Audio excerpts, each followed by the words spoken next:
So hello everyone, स्वागत है आप सभी का।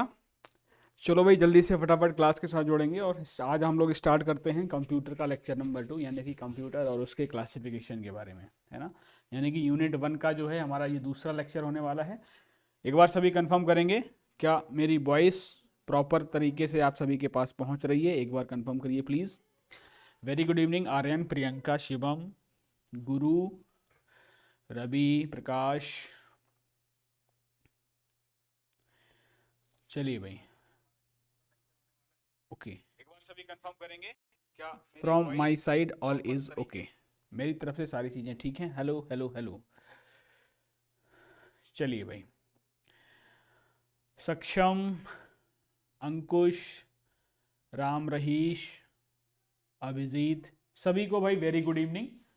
तो उम्मीद करते हैं आपकी स्टडीज़ जो हैं वो बहुत अच्छे तरीके से चल रही होंगी और आप कंप्यूटर की क्लासेस जो हैं वो आपको रेगुलर रहेंगी, है ना। क्योंकि अभी उस दिन एक क्लास नहीं हो पाई थी, एक्चुअली सीजीएल का मनशॉट लेना था, है ना। तो इस वजह से आपकी क्लास नहीं हो पाई थी। अब क्लासेस जो हैं वो रेगुलर रहेंगी, ठीक है। चलिए भाई, अगर साउंड में या फिर किसी में कुछ इशू हो तो एक बार आप जल्दी से कमेंट कर देना, है ना। तो आज रहेगा हमारा लेक्चर नंबर 3, यानी कि कंप्यूटर एंड इट्स क्लासिफिकेशन। सभी के पास पहुंच रही है? एक बार कंफर्म करिए प्लीज। बिल्कुल। चलिए भाई, तो आज होने वाली है कंप्यूटर यानी कि यूनिट 1 की हमारी दूसरी क्लास, जिस पर हम बात करेंगे कि कंप्यूटर बेसिकली है क्या, थोड़ी सी बात, है ना। उसकी करेक्टरिस्टिक्स के बारे में, उसका वर्क नेचर के बारे में, किस प्रिंसिपल पे कैसे काम करता है और कंप्यूटर को किन किन क्लासिफिकेशन यानी कि किस किस टाइप में हम लोग उसको वर्गीकृत कर सकते हैं। और उसके बाद में हम लोग विभिन्न एग्जाम्स में आए हुए क्वेश्चंस को भी देखेंगे। जैसा मैंने पहले लेक्चर में, oh sorry, history and development of computer ही इस पे चेंज नहीं हो पाया। एक मिनट रुकना, बस एक मिनट रुकना, जस्ट अ सेक।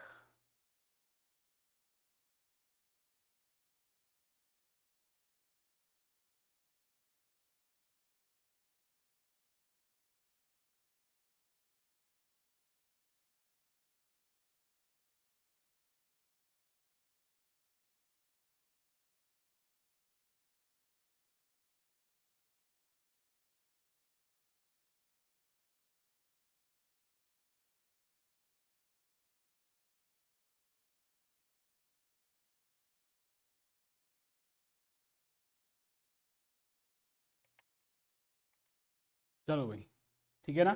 तो कंप्यूटर और उसके क्लासिफिकेशन पे हम लोग कर रहे हैं चर्चा।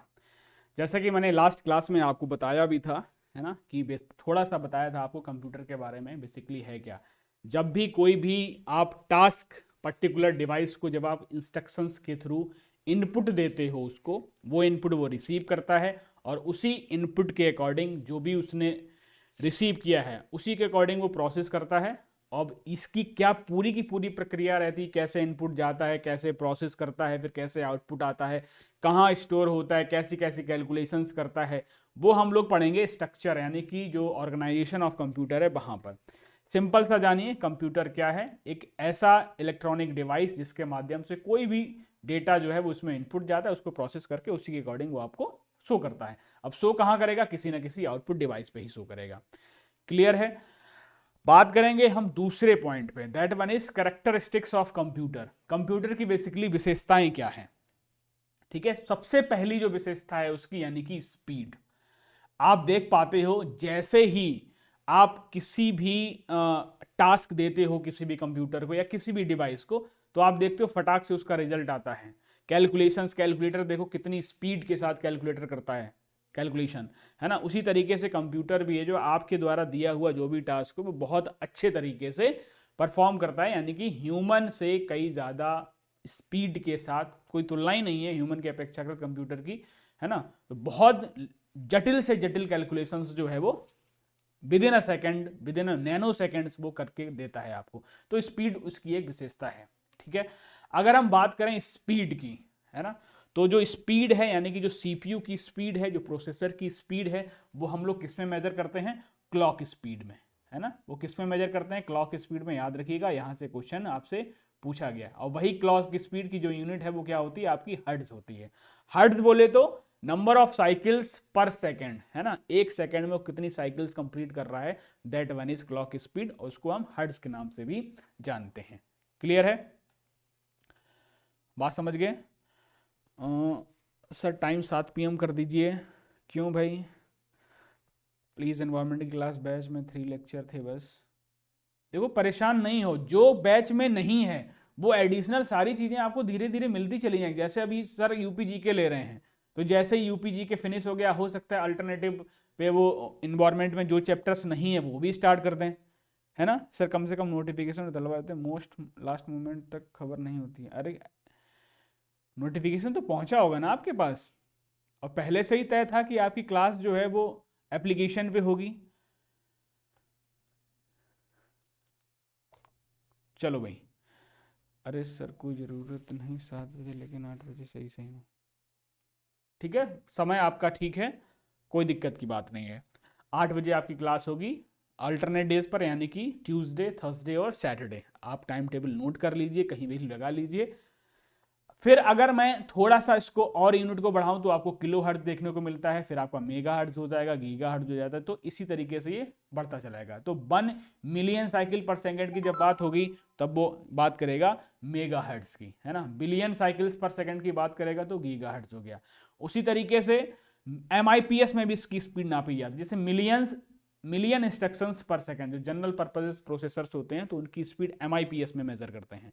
MIPS का फुल फॉर्म जो है वो आपसे पूछा गया है, तो इस चीज का विशेष ध्यान रखिए, मिलियन इंस्ट्रक्शंस पर सेकंड होता है। ठीक है, उसके बाद फ्लॉप्स की बात करें, जो आपके सुपर कंप्यूटर्स होते हैं तो उनकी स्पीड जो है वो आपकी फ्लॉप्स में मेजर करी जाती है। किसमें? फ्लॉप्स में। अब फ्लॉप्स का फुल फॉर्म जानिए, फ्लोटिंग पॉइंट ऑपरेशंस पर सेकंड। अब आप बात करेंगे कि भैया फ्लोटिंग पॉइंट क्या होता है?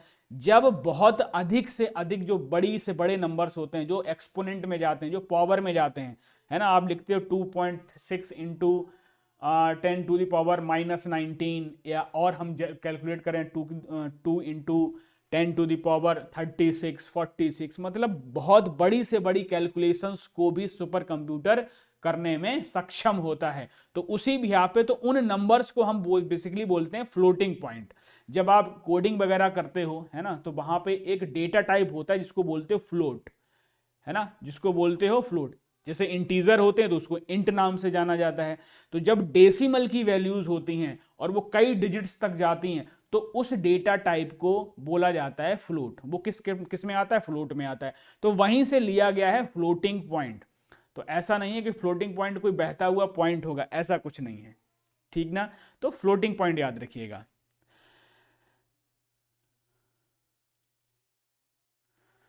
सर नोट्स में कितनी गलतियां रहती, किस नोट्स की बात कर रहे हो राज? कौन से नोट्स में आपको ये दिक्कतें आती हैं, जरा मुझे बताओ। यूपी जीके वाले में या कंप्यूटर वाले में?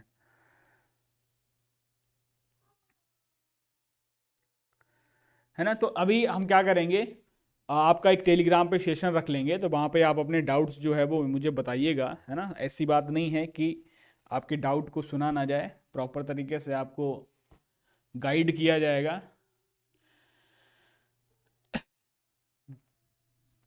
है ना। तो बात समझ गए, फ्लोटिंग पॉइंट क्या होता है। अब अगर इसके फुल फॉर्म की बात करें तो फ्लोटिंग पॉइंट ऑपरेशंस पर सेकंड, सुपर कंप्यूटर्स जितने भी होते हैं उसकी स्पीड जो है वो फ्लॉप्स में मेजर करी जाती है। तो एक तो आपका यहां से हो सकता है फुल फॉर्म पूछ ले, ठीक है, कि पर्टिकुलर सुपर कंप्यूटर्स की जो स्पीड किस में नापी जाती है, तो फ्लॉप्स में, और जो फ्लॉप का फुल फॉर्म क्या है तो वो दूसरा।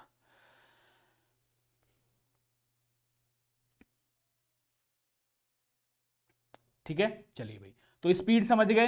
बेसिकली अगर यूनिट अगर बिल्कुल बेसिक से अगर पूछा जाए तो सीपीयू की जो स्पीड है वो क्लॉक स्पीड में मेजर करते हैं, और अगर ऑप्शन में नहीं है तो हर्ट्ज। ठीक है, दूसरे कैरेक्टरिस्टिक्स की बात करें वो होता है आपका वर्सेटिलिटी, यानी कि विविधता। इसका मतलब क्या हुआ कि मतलब डिफरेंट डिफरेंट फील्ड्स में कंप्यूटर जो है वो काम करने में सक्षम होता है। हो सकता है आप कंप्यूटर की फील्ड में और हॉस्पिटल की फील्ड में उसको यूज़ कर रहे हो, एजुकेशन में, है ना, मेडिकल फील्ड में, स्पेस में, तो तमाम सारी उसकी वहाँ पर उसको यूज़ आप कर सकते हो।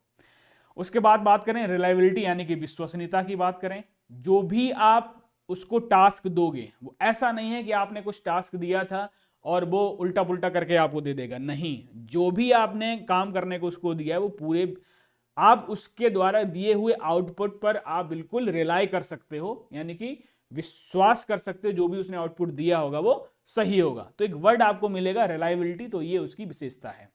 एक्यूरेसी की बात करें, बिल्कुल वो प्रॉपर एक्यूरेसी के साथ जो भी आउटपुट देगा, जो भी टास्क करता है वो एक्यूरेसी के साथ ही करता है, यानी कि उसमें कोई गलतियां होने के चांस नहीं होते, बशर्ते आपने जो भी हो सकता था क्वेश्चन था आपका 2+3, जैसे आप कोई कैलकुलेशन कराना चाह रहे थे उससे और आपने खुद उसको इनपुट दिया कि 2+2 करना चाह रहे थे आप, ये आपने दिया उसको ये, तो ये आपकी गलती है कि उसको 2+2 क्यों दिया, उसकी गलती नहीं है, वो तो 2+2 को 4 ही देगा।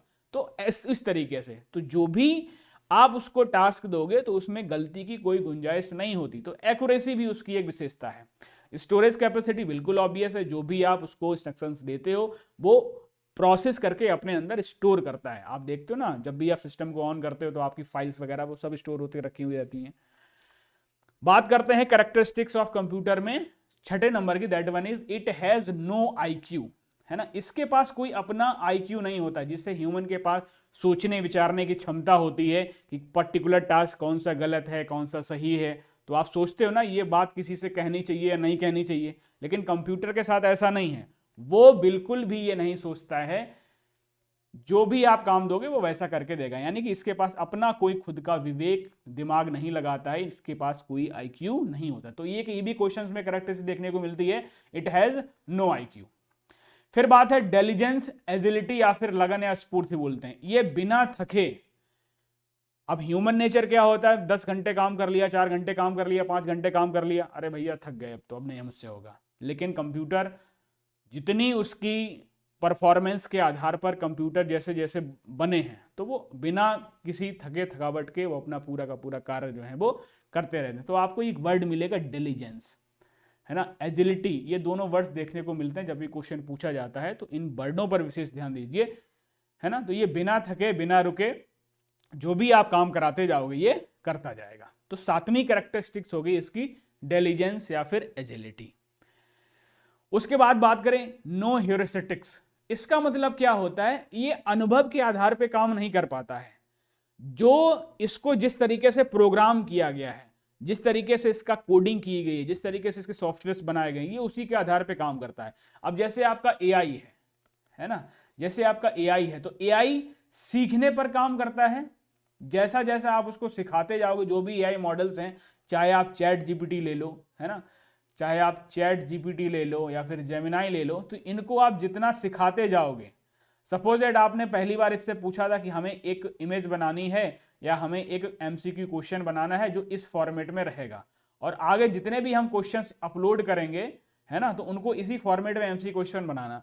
तो इस एआई ने क्या किया, पिछले वाले अनुभव से इसने सीखा कि हमने ये वाला काम कैसे किया था, तो अगला वाला टास्क जो हमें दिया जा रहा है वो हमें इसी तरीके से करना है, तो इसने अनुभव लिया ना पिछले वाले टास्क। तो ऐसा कंप्यूटर के साथ नहीं होता है, बात आ रही समझ में।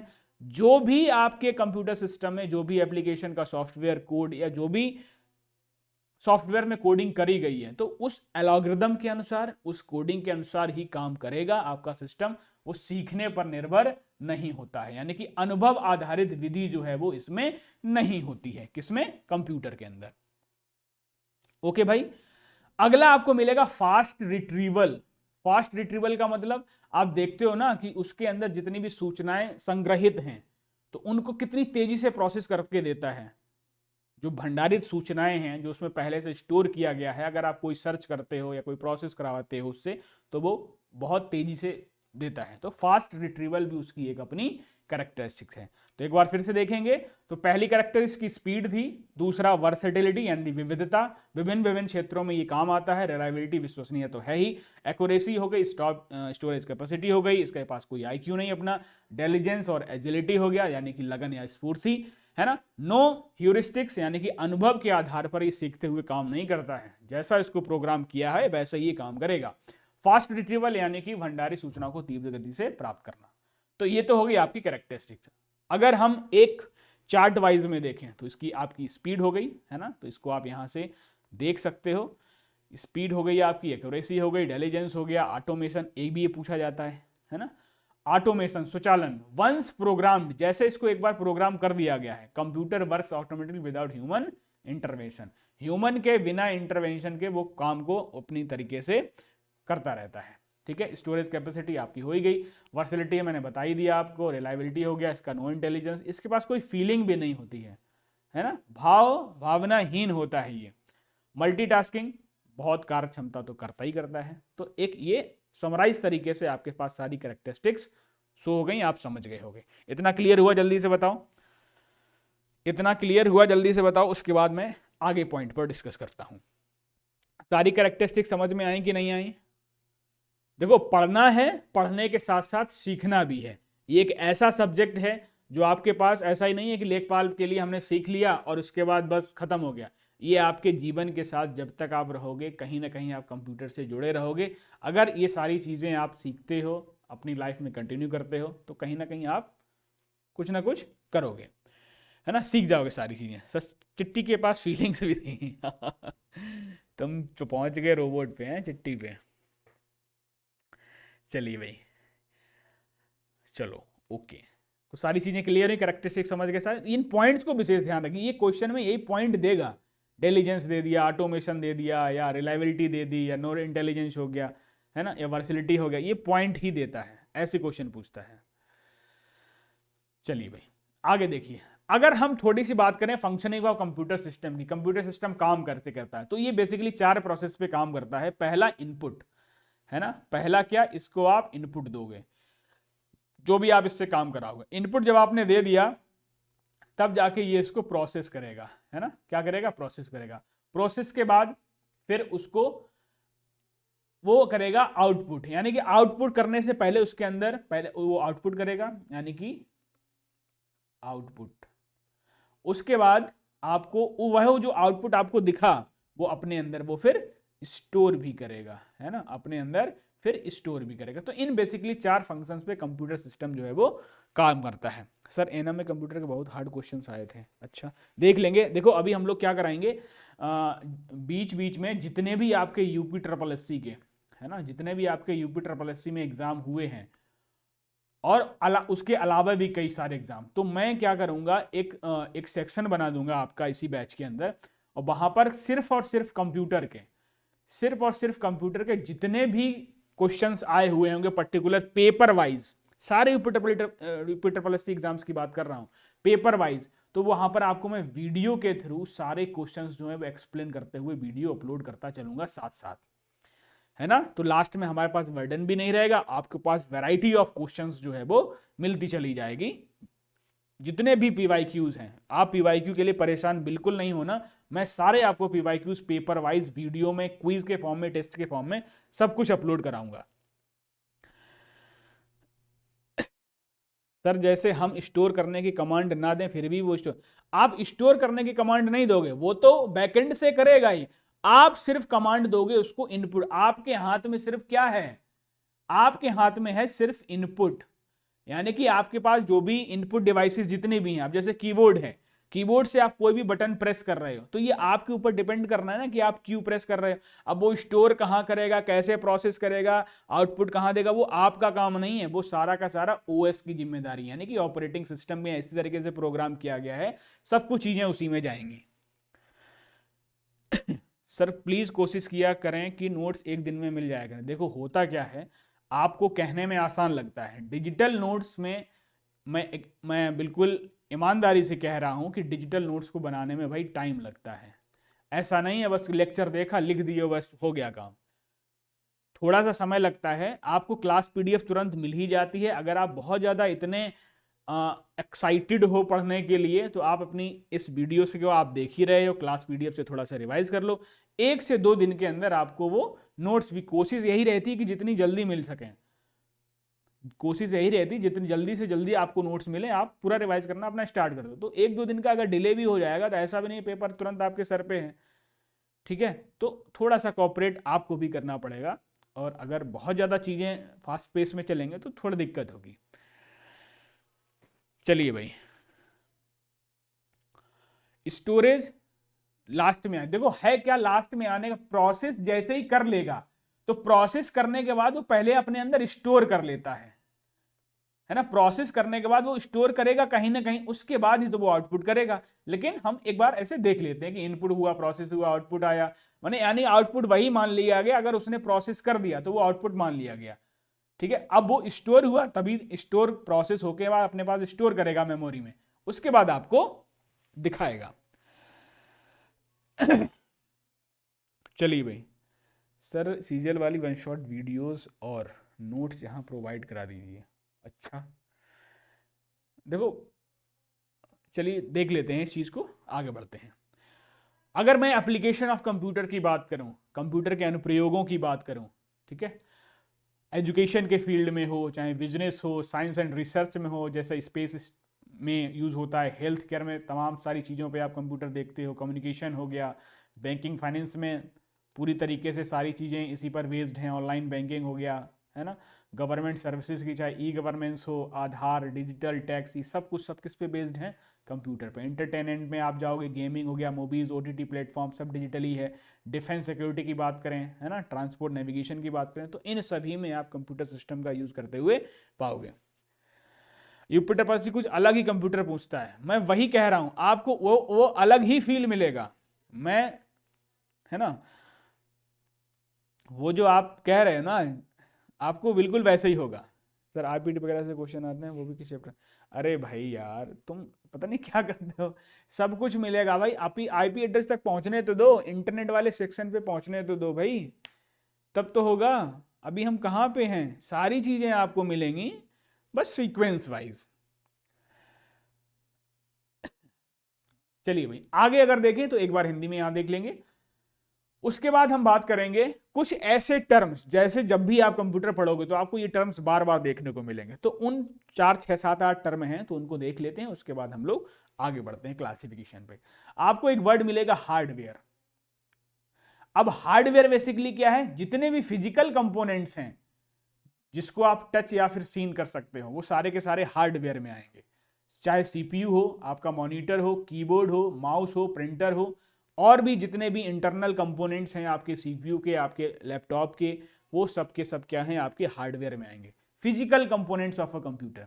अगर मैं सॉफ्टवेयर की बात करूं, जो सेट ऑफ प्रोग्राम्स है and instructions that are tell to computer what to do, जो कंप्यूटर को बताता है कि काम आपको कैसे करना है, उसमें इंस्ट्रक्शंस होते हैं, उसको प्रॉपर तरीके से उसका एल्गोरिथम तैयार किया जाता है। तो जितने भी एप्लीकेशन बनते हैं, वेबसाइट्स हैं, वो सब के सब किसका पार्ट है, सॉफ्टवेयर का ही पार्ट है। अब जैसे आपका ऑपरेटिंग सिस्टम हो गया, एमएस वर्ड यानी कि एप्लीकेशन सॉफ्टवेयर हो गया, ये ब्राउजर हो गया, ये सब क्या है, आपके सॉफ्टवेयर भी है। फर्मवेयर की बात करूं, इंपॉर्टेंट है ये, एज इट इज टर्म देके ही क्वेश्चन पूछा गया है। फर्मवेयर का मतलब होता है जब भी कोई कंपोनेंट मैन्युफैक्चर होता है और मैन्युफैक्चरिंग के टाइम पर उसमें कोडिंग डाली जाती है, उसमें सॉफ्टवेयर इंस्टॉल किया जाता है, तो वो होता है आपका फर्मवेयर। अब जैसे आपका बायोस है मदरबोर्ड का, तब जब मदरबोर्ड बनाया गया था तो उसके अंदर बेसिक इनपुट आउटपुट सिस्टम, इसका फुल फॉर्म होता है। बायोस का फुल फॉर्म आपसे पूछ लिया जाता है, अभी हम सारी चीजें पढ़ेंगे, है ना, इनको भी पढ़ेंगे। बेसिक इनपुट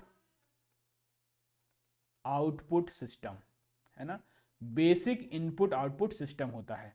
तो मदरबोर्ड हो गया, आपकी रोम हो गई, है ना, रीड ओनली मेमोरी, उसमें जो इंस्ट्रक्शंस जब उसके मैन्युफैक्चरिंग के टाइम पर डाले गए तो वो भी एक फर्मवेयर का ही हिस्सा है ना। राउटर फर्मवेयर यानी कि जो आपकी डिवाइसेस के अंदर, राउटर के अंदर जो भी बोर्ड लगा हुआ था उसको भी पहले से प्रोग्राम किया गया।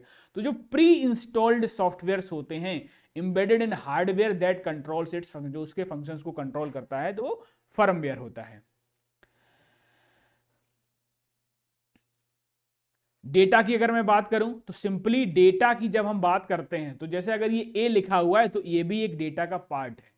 तो एक कलेक्शन ऑफ रॉ और unprocessed fact and given and figures given to the computer, जो भी कंप्यूटर को कुछ, जो जैसे अल्फाबेट की बात करें, जैसे ABCD, तो डेटा हो गया। अगर मैंने उन्हीं ABCD उन्हीं अल्फाबेट से हमने कोई सेंटेंस बना दिया तो वो एक इंफॉर्मेशन में आ जाता है।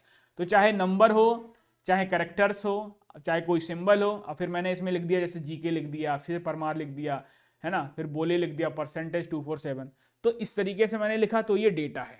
हिंदी में भी देख लेंगे, है ना, कंप्यूटर के जो भौतिक घटक हैं जिनको छुआ और देखा जा सकता है, तो वो हार्डवेयर है। प्रोग्राम की बात करें, प्रोग्राम और निर्देशों का एक ऐसा समूह जो कंप्यूटर को बताता है कि उसे क्या करना है, या किसी एप्लीकेशन को बताता है कि वो कैसे काम करेगा, तो वो सॉफ्टवेयर का हिस्सा है। जितने भी आपके एप्लीकेशन आपके मोबाइल में पड़े हैं वो सबके सब सॉफ्टवेयर का ही हिस्सा है। जो आपका फोन का जो ओएस है, जो फोन का आपका ऑपरेटिंग सिस्टम है एंड्रॉइड, है ना, तो वो भी आपका क्या है, एक सॉफ्टवेयर पे ही तो बना है। उसी तरीके से फर्मवेयर, किसी भी हार्डवेयर को बनाते समय जो पूर्व में सॉफ्टवेयर उसके अंदर इंस्टॉल करा जाता है तो फर्मवेयर है। कंप्यूटर को दिए गए कच्चे या अप्रसंस्कृत तथ्यों और आंकड़ों का जो संग्रह है वो डेटा है।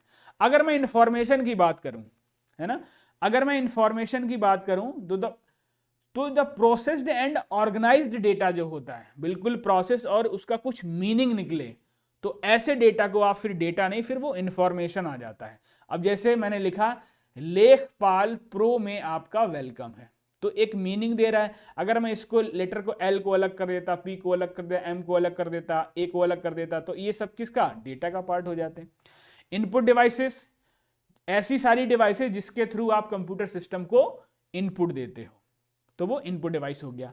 आउटपुट डिवाइस की बात करें तो जब कंप्यूटर प्रोसेस करने के बाद डेटा जहां पर प्रस्तुत कराएगा तो वो आउटपुट डिवाइस है। अब जैसे स्क्रीन पर आप अभी मेरे द्वारा पढ़ाया हुआ लेक्चर आप देख रहे हो स्क्रीन पर, है ना, तो वो आपकी कंप्यूटर की स्क्रीन, मॉनिटर या आपकी मोबाइल की स्क्रीन आउटपुट डिवाइस की तरह काम कर रही है। प्रिंटर आउटपुट डिवाइस की तरह, स्पीकर यानी कि ऑडियो बाहर आता है तो आउटपुट स्पीकर की तरह काम हो गया।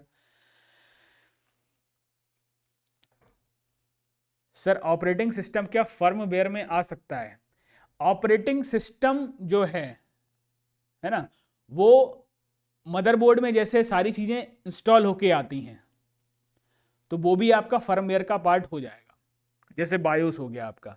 सर प्लॉटर क्या होता है? प्लॉटर की अगर मैं बात करूं, आप थोड़ा देखो मैं सारी चीजें बताता हुआ चलूंगा, लेकिन अभी जो चीजें मैं स्क्रीन पर आपको बताने की कोशिश कर रहा हूं, आप ऐसे पूछते जाओगे हम सबके जवाब देते जाएंगे, लेकिन फिर क्लास डिस्टर्ब होगी।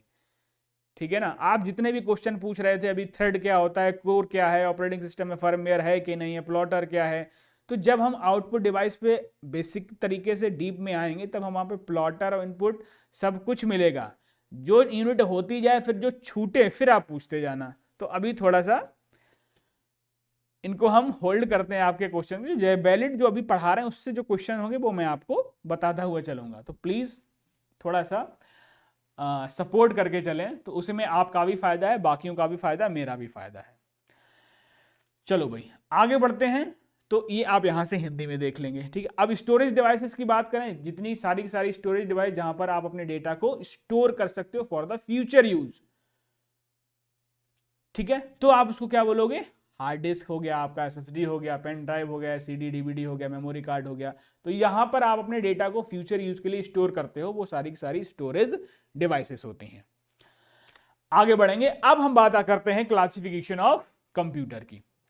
तो जब हम क्लासिफिकेशन ऑफ कंप्यूटर की बात करते हैं तो इसको हम तीन पार्ट में डिवाइड करते हैं। एक तो हार्डवेयर के आधार पर, दूसरा उसकी कार्य विधि पद्धति के आधार पर, मेथोडोलॉजी के अनुसार, और साइज और वर्क परफॉर्मेंस के अकॉर्डिंग हम कंप्यूटर को इन तीन पार्ट में डिवाइड कर सकते हैं। पहला हार्डवेयर के उपयोग के आधार पर, दूसरा कार्य विधि और पद्धति के आधार पर, और तीसरा आकार एवं कार्य क्षमता के आधार पर।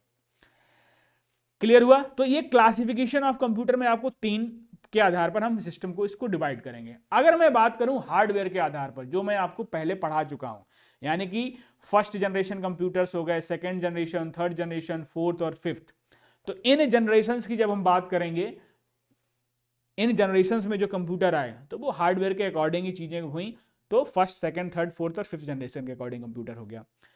उसके बाद अगर मैं मेथड के अकॉर्डिंग, जो कैसे काम करेगा उसके अकॉर्डिंग अगर मैं बात करूं, तो कंप्यूटर को तीन पार्ट में डिवाइड किया गया। एक तो एनालॉग कंप्यूटर, दूसरा डिजिटल कंप्यूटर, और तीसरा आपका हाइब्रिड।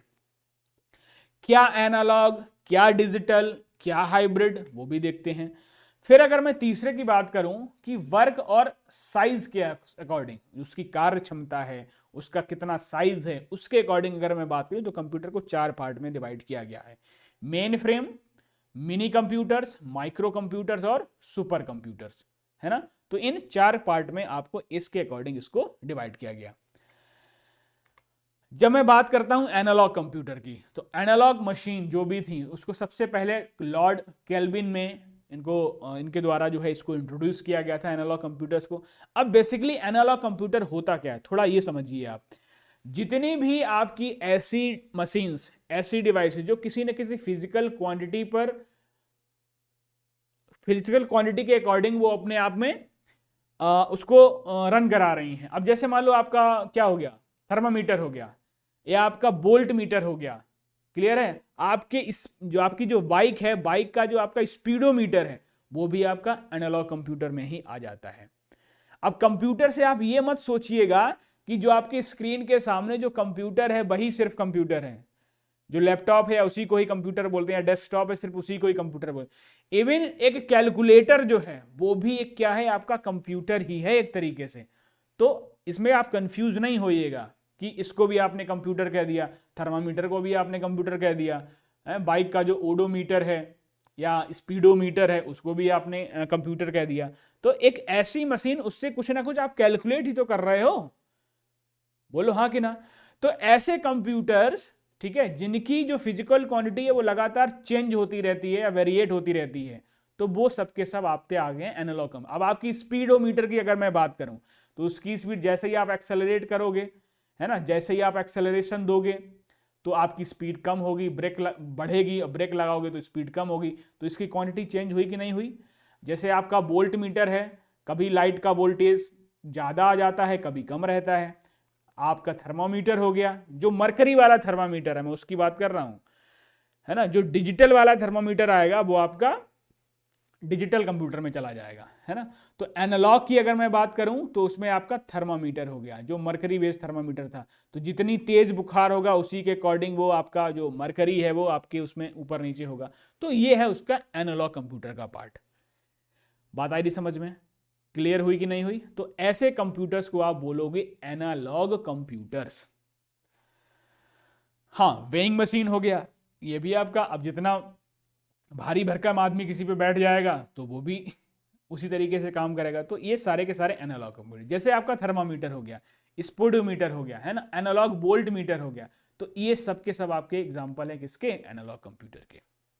अगर मैं आगे बढ़ूं, डिजिटल कंप्यूटर की बात करूं, तो वो सारे के सारे मशीन्स, वो सारी की सारी डिवाइसेस जो बाइनरी नंबर पे काम करते हैं, यानी कि 0 और 1 पे काम करते हैं, वो सब के सब आपके डिजिटल कंप्यूटर में ही आते हैं। फॉर एग्जाम्पल, जैसे आपका डेस्कटॉप कंप्यूटर हो गया, आपका लैपटॉप हो गया, आपका स्मार्टफोन है, कैलकुलेटर है, डिजिटल थर्मोमीटर है, ये सब के सब आपके डिजिटल कंप्यूटर का ही हिस्सा हैं, है ना। ये सब किस पे, 0 1 पे ही तो काम कर रहे हैं।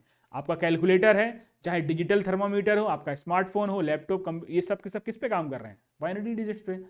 अगर मैं हाइब्रिड कंप्यूटर की बात करें, तो जहां दोनों का कॉम्बिनेशन होता है, जो एनालॉग और डिजिटल दोनों की यूज करता है। जैसे आपकी जो ईसीजी मशीन है ना, इलेक्ट्रोकार्डियोग्राम, जो आपकी ईसीजी होती है, तो वो एनालॉग भी यूज करता है और डिजिटल भी कंप्यूटर भी यूज करता है। उसी तरीके से जो आपकी एटीएम मशीन्स हैं, अल्ट्रासाउंड मशीन्स हो गई, क्लियर है। तो ये सब के सब हाइब्रिड कंप्यूटर का हिस्सा है। क्लियर हुई बात। तो एनालॉग, डिजिटल और हाइब्रिड। उसके बाद मैं बात करता हूं डिजिटल कंप्यूटर को। फिर फर्दर इसका क्लासिफिकेशन हुआ है 4 हिस्सों में, जो main frame, mini, micro, super computers हैं। तो एक तो हमने इनके साइज और वर्क परफॉर्मेंस के आधार पर इनका डिवीजन है ही, लेकिन जो आपका डिजिटल कंप्यूटर है, तो वो डिजिटल कंप्यूटर को इन 4 पार्ट में फर्दर क्लासिफाई किया गया है। स्टॉप वॉच भी आपकी एक डिजिटल कंप्यूटर, बिल्कुल डिजिटल कंप्यूटर, जो आपकी डिजिटल वाली है स्टॉप वॉच। अब स्टॉप वॉच भी 2 तरीके से आती है। एक आपने देखा होगा, जो आपकी कौन सी मूवी थी उसमें प्रॉपर तरीके से उसमें दिखाता है, भाग मिल्खा भाग में, वो जो स्टॉप वॉच लिए रहता है ना, गोल गोल सी डायल वाली, तो वो उसमें एक वो लगी रहती है, उसकी एक सुई लगी रहती है, वो तेजी से घूमती है, उसको आप पुश करते हो, प्रेस करते हो, तो वो वाला फिर एनालॉग में चला जाएगा भाई, है ना। अगर वो डिवाइस है तो वो एनालॉग में चली जाएगी। अगर डिजिटली वाली जिसमें है नंबर्स की जब बात होती, तो वहां पर हम डिजिटल कंप्यूटर की बात करेंगे। तो डिजिटल कंप्यूटर्स को हम फर्दर क्लासिफाई कर रहे हैं 4 पार्ट में, मेन फ्रेम, मिनी, माइक्रो और सुपर कंप्यूटर्स। क्लियर। अब सबसे पहला है माइक्रो कंप्यूटर। माइक्रो कंप्यूटर को आप पर्सनल कंप्यूटर के नाम से भी जानते हो, तो यहां से भी क्वेश्चन बना है कि पर्सनल कंप्यूटर्स को हम और क्या कहते हैं, तो माइक्रो कंप्यूटर को हम पर्सनल कंप्यूटर के नाम से भी जानते हैं। पहला बात, जो पॉइंट आपको बताए जा रहे हैं प्लीज इत्मीनान से सुनिएगा, सारी चीजें आपकी कराई जाएंगी। जब बैच कंप्लीट हो जाए ना तब बताना सर कोर रह गया या थ्रेड रह गया, कोई भी चीज आपकी नहीं छूटेगी। और यूपी ट्रिपल एससी का जो ट्रेंड है, एसएससी और यूपी ट्रिपल एससी बहुत अपोजिट हैं दोनों। हालांकि क्वेश्चन मिलते हैं लेकिन बहुत अटपटे क्वेश्चन पूछता है। हर एक सेट में कोई भी आप एग्जाम देख लेना, कुछ ऐसे क्वेश्चन आपको देखने को मिलेंगे, करें ऐसा भी क्वेश्चन, ये कहां से क्वेश्चन बना दिया। ठीक है, तो जब मैं आपको प्रीवियस पेपर कराने वाला हूं, हो सकता है 1-2 दिन में एक आध सेट जो है वो धीरे धीरे मिलता रहेगा आपको, है ना, वो रिकॉर्डेड मिलेगा आपको, आप प्रॉपर तरीके से उसको देख लीजिएगा, कोई इशू नहीं। These are the single user, ये सिंगल यूजर्स होते हैं। क्या? माइक्रो कंप्यूटर ही सिंगल यूजर होता है। जनरल पर्पस कंप्यूटर है ये, this is that is designed for individual use, यानी कि सामान्य उद्देश्य वाला। आपका क्या है, आपका खुद का एक पर्सनल काम होगा, तभी तो आप उसका जनरल पर्पस के लिए तो यूज कर रहे हो, यानी कि इंडिविजुअली यूज होगा। तो माइक्रो कंप्यूटर्स जो हैं वो आपके पर्सनल कंप्यूटर्स होते हैं। इसका वही माइक्रो प्रोसेसर होगा, सेंट्रल प्रोसेसिंग उसकी यूनिट होगी, मेमोरी, स्टोरेज, इनपुट आउटपुट, ये सारे इसी तरीके पे ये काम करेगा। जैसे आपके लैपटॉप हैं, डेस्कटॉप हैं, ये सब के सब किसका हिस्सा है? माइक्रो कंप्यूटर का। अब यहां से क्वेश्चन पूछा जाएगा, यहां से क्वेश्चन पूछा जाएगा कि ये पीडीए क्या होता है ना। जो वर्क स्टेशन होते हैं आपके, जो लैपटॉप या नोटबुक होते हैं, तो एसएससी सीजीएल में क्वेश्चन पूछ लिया गया था कि लैपटॉप को और किस नाम से जानते हैं, तो भैया नोटबुक बोलते हैं, है ना। जो नोटबुक की तरह खुलता है ना, तो वो लैपटॉप नोटबुक हो गया, नेटबुक हो गया, टैबलेट कंप्यूटर हो गया, पाम टॉप हो गया, है ना, स्मार्टफोन हो गया, पीडीए हो गया। पर पीडीए बोले तो personal digital assistant, personal digital assistance, ठीक है। पर्सनल डिजिटल असिस्टेंस होता है क्या? पीडीए का फुल फॉर्म। तो पीडीए भी आपका एक तरीके का माइक्रो कंप्यूटर है। क्लियर? पर्सनल कंप्यूटर हो चाहे नेटबुक हो, टैबलेट हो, ये सारे के सारे आपके किसका हिस्सा है? माइक्रो कंप्यूटर का पार्ट है। क्लियर हो रहा मेरे भाई? चलिए भाई आगे देखते हैं। मिनी कंप्यूटर की अगर मैं बात करूं, अगर मैं मिनी कंप्यूटर की बात करूं, तो मिनी कंप्यूटर जो है वो माइक्रो से थोड़े पावरफुल होते हैं। यानी कि अगर हम वर्क परफॉर्मेंस में देखें, स्पीड में देखें, मेमोरी वाइज देखें या स्टोरेज कैपेसिटी वाइज देखें, तो सभी में ये माइक्रो कंप्यूटर से पावरफुल होता है। अगर हम माइक्रो कंप्यूटर की तुलना करें तो ये अधिक शक्तिशाली होते हैं, ये मल्टी यूजर होते हैं। तो ये विशेष ध्यान रखने वाला पार्ट है। माइक्रो कंप्यूटर हमारे सिंगल यूजर थे, और जितने भी हमारे मिनी कंप्यूटर्स हैं वो आपके मल्टी यूजर होते हैं। हाई मेमोरी रहेगी, यानी कि उच्च मेमोरी होगी। प्रोवाइड फास्टर ऑपरेटिंग स्पीड, जैसे ही आप कमांड दोगे, कभी कभी सिस्टम क्या होता है आपने देखा होगा, आपके सिस्टम जब हैंग होते हैं, है ना, तो आप कोई भी टास्क उसको कराने के लिए बोलते हो, फिर वो घूमता रहता है ना, यानी कि उसकी प्रोसेसिंग स्पीड बहुत स्लो हो चुकी है। लार्ज स्टोरेज कैपेसिटीज में मिलती है माइक्रो कंप्यूटर के अपेक्षाकृत, और ये सर्वर की तरह भी यूज किया जा सकता है। अब जैसे कुछ फैक्ट्रीज हो गई या हॉस्पिटल्स में डेटा मैनेजमेंट हो गया, है ना, जो कम्युनिकेशन पोर्टल्स हो गए, संचार पोर्टल हो गया, डेटा प्रबंधन कहीं भी करना है, चाहे अस्पताल में करना है या किसी ऑर्गेनाइजेशन में करना है, तो वहां पर आप मिनी कंप्यूटर इस्तेमाल कर सकते हैं। जो बाइक में आता है बिना सुई वाला, वो कौन सा कंप्यूटर है? बिना सुई वाला जो आता है वो डिजिटल हो गया। अब जो अभी इस समय प्रेजेंट सिनेरियो में अगर मैं बात करूं, तो मोस्टली बाइक्स में डिजिटल मीटर आने लगा है, तो वो डिजिटल कंप्यूटर का पार्ट हो जाएगा, वहां एनालॉग नहीं रहेगा। क्लियर हुई बात मेरी भाई? मिनी कंप्यूटर समझ गए? अगर मिनी कंप्यूटर की बात करें, तो जो mini computer first mini computer था, जो अगर आपसे पूछ लिया जाए फर्स्ट मिनी कंप्यूटर, जो पहला मिनी कंप्यूटर था वो कौन सा था? वो मिक्रल, मिक्रल नाम था उसका, MICRAL, मिक्रल था। 1973 में ये बना था, 1973। क्या नाम है? मिक्रल नाम है, याद रखिएगा। पहला मिनी कंप्यूटर था कौन? मिक्रल, सॉरी मिनी नहीं, ये माइक्रो कंप्यूटर्स की बात कर रहे हैं, माइक्रो में मुझे बताना था, एक मिनट। फर्स्ट माइक्रो कंप्यूटर, है ना, पहला माइक्रो कंप्यूटर जो था वो था आपका मिक्रल, MICRAL, 1973 में। बात आई समझ में? बोलो हाँ कि ना।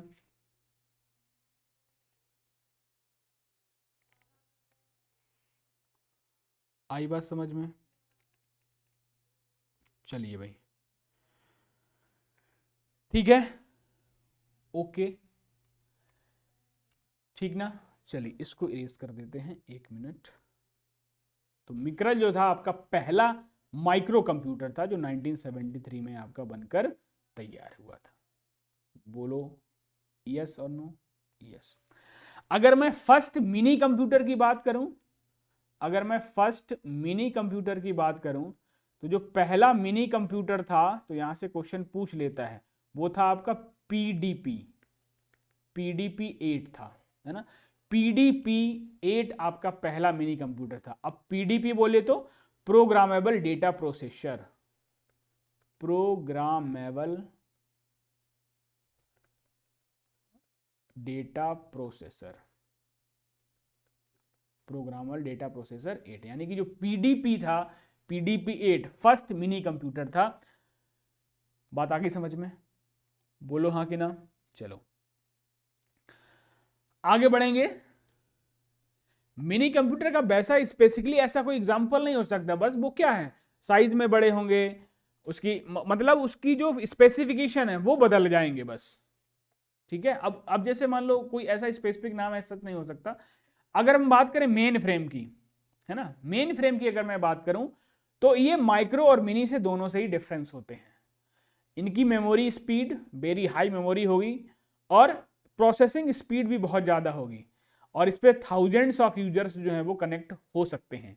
अब जैसे जो बल्क में डेटा जहां पर प्रोसेस कराना है ना, जहां पर बल्क में डेटा की प्रोसेसिंग करनी है,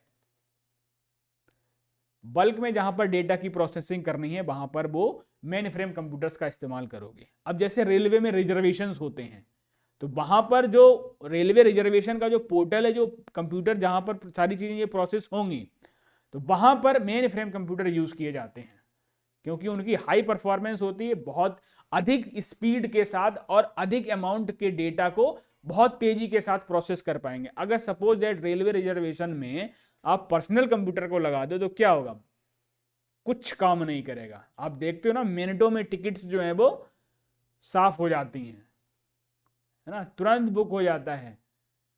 तो इतने सारे लोग जब एक साथ आएंगे तो कितना लोड पड़ेगा, तो उस लोड को सहने के लिए इसी तरीके के कंप्यूटर्स को बनाया गया है। क्लियर हुई बात? तो रेलवे रिजर्वेशन में बेसिकली मेन फ्रेम कंप्यूटर्स का हम लोग इस्तेमाल कर लेते हैं, जब जहां पर बल्क में डेटा को प्रोसेसिंग करानी हो, तो वो सारी चीजें। आगे आते हैं सुपर कंप्यूटर्स, हैं, उसके बाद आपको देखने को मिलता है सुपर कंप्यूटर्स, वो ऐसे कंप्यूटर्स जिनको बहुत अधिक कॉम्प्लेक्सिटी के साथ जो भी टास्क करवाना है ना, बहुत जटिल जो अनुप्रयोग होते हैं, चाहे वो स्पेस का हो, चाहे वो मेडिकल की फील्ड में रिसर्च का हो, है ना, चाहे वो साइंटिफिक रिसर्च हो या वेदर की फॉरकास्टिंग हो, तो वहां पर हम अब जैसे रिसर्च किसी पे आपको करनी है, तो सुपर कंप्यूटर्स क्या होते हैं, बहुत अधिक पॉइंट्स तक लंबी लंबी कैलकुलेशंस जो है वो करके दे सकते हैं। कौन? Super computer. तो इसीलिए इनकी यूनिट क्या होती है, इनकी स्पीड किस में नापी जाती है, फ्लॉप्स में, फ्लोटिंग पॉइंट्स पर सेकेंड। अब मैंने फ्लोटिंग पॉइंट आपको बताया था कैसे। तो जितने भी ऐसे कंप्यूटर जो ऐसी कॉम्प्लेक्स टाइप की कैलकुलेशंस को या एप्लीकेशंस को संभालने के लिए जो काम में लिए जाते हैं, वो सुपर कंप्यूटर होते हैं, ठीक है। अच्छा, साइंटिफिक रिसर्च हो गया या वेदर फोरकास्टिंग हो गया या बीपन डिजाइनिंग हो गया, इन सभी में हम किसका यूज करते हैं, सुपर कंप्यूटर्स का। अब जैसे आप देख पा रहे हो, है ना, अभी अब जरा कमेंट में बताओ, प्रेजेंट का जो सबसे फास्टेस्ट, है ना, सबसे फास्टेस्ट सुपर कंप्यूटर कौन सा है, सबसे फास्टेस्ट सुपर कंप्यूटर वर्ल्ड की मैं बात कर रहा हूं, है ना, वर्ल्ड का जो सबसे फास्टेस्ट सुपर कंप्यूटर कौन सा है, ईएल कैप्टन, है ना, ईएल कैप्टन जो यूएसए का है। बात आई समझ में? ईएल कैप्टन कहां है, यूएसए का है, समझ गए? चलो भाई, अब देखो भारत के द्वारा भी कुछ सुपर कंप्यूटर्स जो हैं वो लॉन्च किए गए, हम उनको एक बार देख लेते हैं। अब जैसे परम सीरीज जो है ना, फुगाकू भाई जापान का है, इससे पहले जो था वो फुगाकू था, है ना। फ्रॉन्टियर था, उससे पहले फुगाकू था। फ्रॉन्टियर भी यूएसए का था, फुगाकू जापान का है। ईएल कैप्टन जो है वो इस समय वर्ल्ड का सबसे फास्टेस्ट सुपर कंप्यूटर बना हुआ है। परम 8000, अगर मैं भारत की बात करूं तो परम 8000 जो है वो आपका यहां से स्टार्ट हुआ था, और ये परम जो है वो भारत का सुपर कंप्यूटर है, पहला सुपर कंप्यूटर था भारत का, और 1991 में इसको बना के तैयार किया था। परम 8600 हो गया, 9000 है, 10,000 है, पद्मा हो गया, है ना, युवा है, युवा 2 है, कंचनजंगा, सावाक, शिवाय, ब्रह्मा, सिद्धि एआई, है ना, India first AI super computer था, एआई बेस्ड सुपर कंप्यूटर था आपका सिद्धि एआई, गंगा है, प्रबेगा है, अनंता है, शक्ति है। तो ये तमाम सारे आपके सुपर कंप्यूटर्स जो हैं वो रिलीज हुए, तो इनकी डेट्स, इनके नाम। कभी कभी क्वेश्चन ऐसे पूछ लिया जाता है, इनमें से कौन सा एक सुपर कंप्यूटर नहीं है। अब आप में नाम देगा सावक, शिवाय, ब्रह्मा या सिद्धि एआई, या इसके अलावा कुछ और नाम देगा, तो इन थोड़ा नाम को फोकस कर लीजिए किसके लिए हैं, तो वो भी मैंने आपको बता दिया कहाँ कहाँ ये स्टोर किए गए हैं। अगर और मैं बात करूं, एक आपको 2007 में आया था एका, है ना, अन्नपूर्णा, प्रत्यूष, ये वेदर फोरकास्टिंग में इसका यूज किया जाता है, प्रत्यूष का, ठीक है, ये भी इंपॉर्टेंट है। तो इस ऐसे ही क्वेश्चन पूछा कि वेदर फोरकास्टिंग में भारत का कौन सा सुपर कंप्यूटर काम में लिया जाता है, तो प्रत्यूष हो गया। क्लाइमेट रिसर्च और एटमॉस्फेरिक मॉडलिंग में मिहिर को यूज किया जाता है। एरोस्पेस सिमुलेशन और रिसर्च में सागा 220 को, क्लाइमेट मॉडलिंग में आदित्य को, विक्रम 100, एरावत, है ना, एआई फोकस्ड सुपर कंप्यूटर जो है वो नया अभी बना हुआ है, दैट वन इज एरावत, है ना, भारत का AI focus super computer under CDAC 2023 में बनकर तैयार हुआ, दैट वन इज एरावत, है ना। तो ये तमाम सारे सुपर कंप्यूटर्स जो हैं वो भारत की तरफ से डिजाइन किए गए हैं, बनाए गए हैं। चलो भाई, अगर मैं वर्ल्ड की अगर मैं बात कर लूं, है ना, तो सबसे तेज जो है वो ईएल कैप्टन है, और ये कहां का है, यूएसए का है, ठीक, सबसे फास्टेस्ट है। अगर मैं इसकी स्पीड की बात करूं, है ना, अगर मैं इसके स्पीड की बात करूं तो इसकी स्पीड कितनी है, 1742 पेटा फ्लॉप्स पर सेकेंड, ठीक है ना, 1742 पेटा फ्लॉप्स पर सेकेंड जो है वो इसकी स्पीड है। अगर मैं एरावत अपने यहाँ की इसकी बात करूं, इसके स्पीड की अगर मैं बात करूं, तो इसकी स्पीड जो है वो 13,170 टेरा फ्लॉप्स, FLOPS, है ना, टेरा फ्लॉप्स। और इसको किसने बनाया था, सीडेक पुणे ने, तो ये भी लिख लो भैया, इसको किसने बना के तैयार किया था, सीडेक पुणे, ठीक है, इसको एरावत को। इसकी स्पीड की बात करें तो ये 13,170 टेरा फ्लॉप्स। ईएल कैप्टन समझ गए। फ्रॉन्टियर हो गया यूएसए का, फुगाकू है ना, जापान का है, समिट है यूएसए का, सीरिया है यूएसए का, लूमी फिनलैंड का है, ठीक है, सनवे तिहाने चाइना का है, सेलेने है, परलुमेटर है, अरोरा है। तो ये तमाम सारे कुछ टॉप 5 का इनका नाम याद रखिएगा, ये भारत के वर्ल्ड के सबसे सुपर कंप्यूटर्स हैं। सर ये फ्लॉप्स एक बार बता दिए, फ्लॉप्स की मैं बात कर रहा था, फ्लॉप्स इसकी यूनिट है, यूनिट बोले तो स्पीड, यानी कि इसके जो प्रोसेसर है वो कितनी स्पीड के साथ काम कर रहा है। और फ्लॉप्स का फुल फॉर्म होता है फ्लोटिंग पॉइंट्स ऑपरेशंस पर सेकेंड। अब फ्लोटिंग पॉइंट कहां से लिया गया, मैंने स्टार्ट में जिक्र किया था, शायद आप लेट से जुड़े हो। फुगाकू की फ्लोटिंग पॉइंट की अगर मैं बात कर रहा था, तो फ्लोटिंग पॉइंट का मतलब है कि ऐसे नंबर्स जो बहुत अधिक फ्रैक्शन में और बहुत अधिक लंबी कैलकुलेशन, जो एक्सपोनेंट में नंबर लिखे, जैसे कोई नंबर हमने लिख दिया 2.308 इंटू 10⁻58, अब ये 58 पावर में है, सोचिए कितना बड़ा नंबर होगा। तो ऐसे इतने इतने लंबी और जटिल कैलकुलेशंस को इतनी फास्ट अप स्पीड के साथ ही कैलकुलेट करके देता है, इसलिए वहां से ही लिया गया है फ्लोटिंग। तो ऐसे नंबर्स को कहा जाता है फ्लोटिंग पॉइंट, तो इसीलिए इसकी यूनिट का नाम रखा, स्पीड का नाम रखा गया फ्लोप्स, यानी कि फ्लोटिंग पॉइंट्स ऑपरेशंस पर सेकेंड, ठीक है।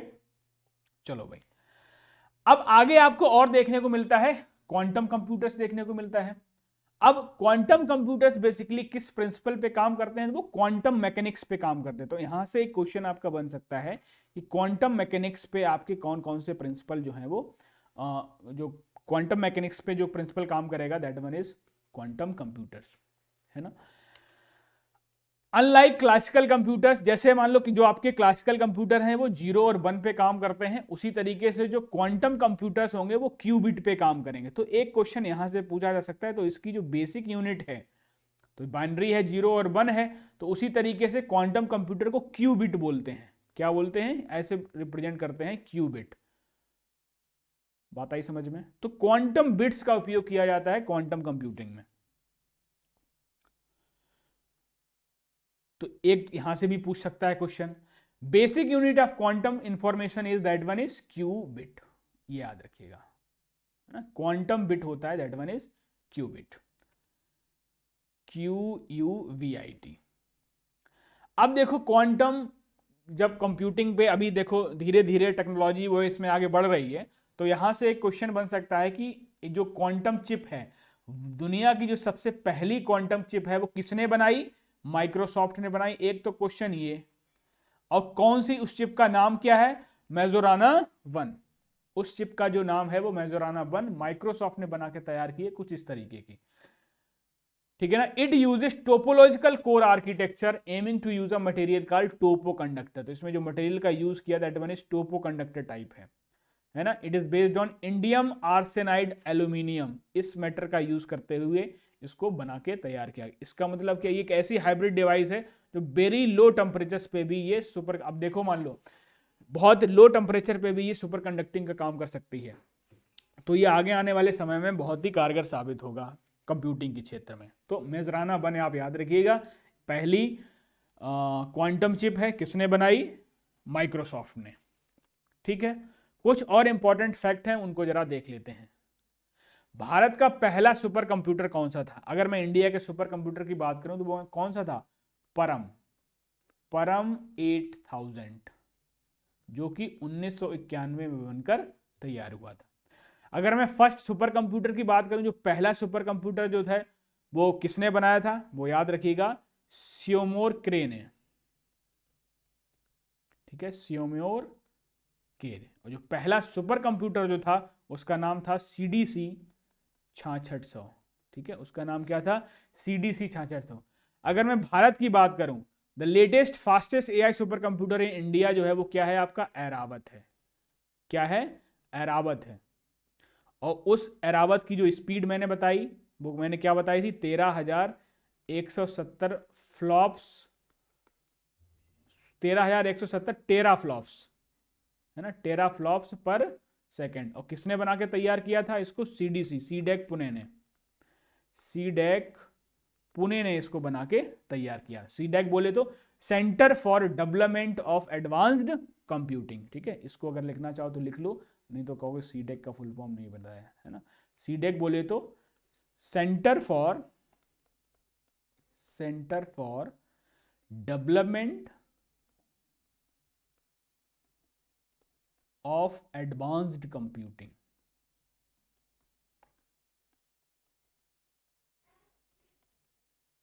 ठीक है। सीडेक का जो आपका फुल फॉर्म है centre for development of advanced computing. Clear है? परम 8000 था जो भारत का पहला सुपर कंप्यूटर था। और अब अगर मैं फर्स्ट सुपर कंप्यूटर की बात करूं ओवरऑल, वो सैम्योर क्रे ने बनाया था, उसका नाम था CDC 6600, ठीक है। और इनको ही कहा जाता है father of super computer. Computer literacy day की अगर मैं बात करूं तो भैया 2 दिसंबर को मनाते हैं, तो ये भी याद रखिएगा। Speed of super computer is measured in flops, FLOPS। Flops बोले तो फ्लोटिंग पॉइंट्स ऑपरेशंस पर seconds, floating points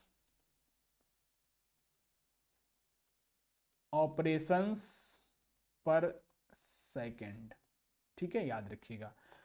father of super computer किसको कहा जाता है? उसको सैम्योर क्रे को कहा जाता है ना। इन्होंने पहले सुपर कंप्यूटर बनाने में इसका योगदान था। अगर मैं इंडियन सुपर कंप्यूटर की बात करूं, है ना, जो भारतीय सुपर कंप्यूटर यानी कि जो परम 8000 था, उसको डेवलप करवाने में, उसको तैयार कराने में आपके जो विजय है ना, विजय भटकर नाम था इनका, विजय पी भटकर, विजय पी भटकर साहब को भारत का सुपर कंप्यूटर यानी कि भारत का जो सुपर कंप्यूटर के जनक कहे जाते हैं, कौन, विजय पी भटकर नाम से। ठीक है, पी बोले तो पांडुरंग, अगर आपको मिल जाए विजय पांडु, अगर भटकर ना मिला तो कहोगे बताया नहीं, तो पांडुरंग, विजय पांडुरंग भटकर जो है वो भारत के सुपर कंप्यूटर के फादर हैं, है ना, यही हैं विजय भटकर साहब जो आप पूछ रहे हो ना, परम 8000 किसने बनाया है, यही हैं। क्लियर हुई बात? चलो भाई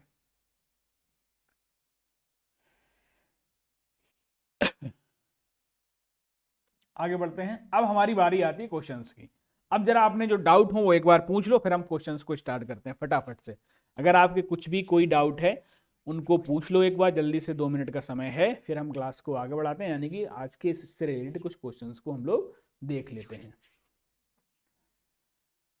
बताओ जल्दी से।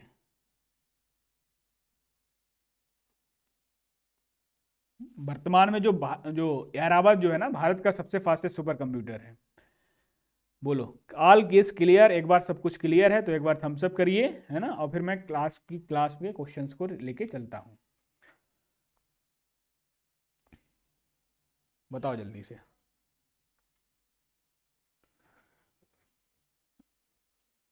बोलो जल्दी से।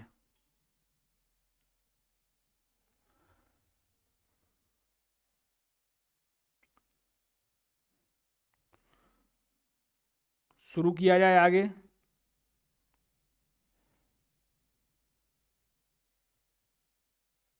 बताओ भैया।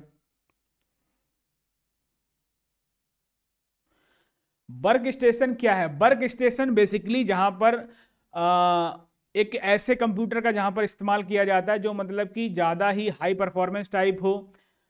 वर्क स्टेशन बेसिकली है एक कंप्यूटर ही, ऐसा नहीं कि वर्क स्टेशन कुछ दूसरा टाइप होगा, बस उसका जो स्पेसिफिकेशन है वो चेंज हो जाते हैं। बात आ गई समझ में?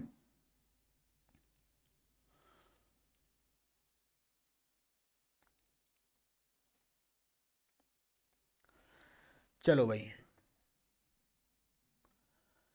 तो अब हम देख लेते हैं क्वेश्चंस को, उसके बाद देखते हैं कि आपने कितना सीखा, और कुछ नए नए क्वेश्चंस जो हैं वो आपको मिलेंगे। चलो भैया, अब देखो आप पूछ रहे हो सर्वर क्या है। हालांकि जब मैं इंटरनेट पढ़ाता तो मैं ये सारी चीजें आपको बताता। जब हम सर्वर की बात करते हैं तो सर्वर का मतलब क्या, जब आप नेटवर्क के थ्रू आप किसी डिवाइस को कनेक्ट पे लेते हो तो वो एज ए सर्वर काम करता है ना। अब जैसे सपोज नेटवर्क के थ्रू कोई भी डिवाइस डेटा जहां पे आप स्टोर करोगे तो वो सर्वर की तरह ही काम करता है।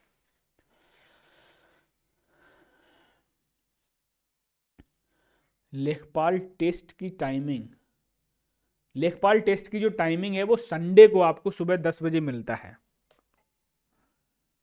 ठीक है, संडे को सुबह 10 बजे।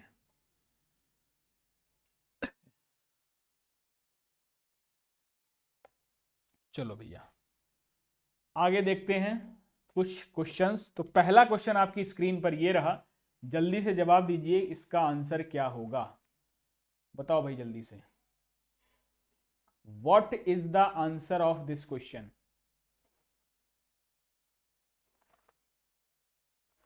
कह रहा which of the following is not a characteristic of computer. कह रहा इनमें से कौन सी एक कैरेक्टरिस्टिक कंप्यूटर की नहीं हो सकती है।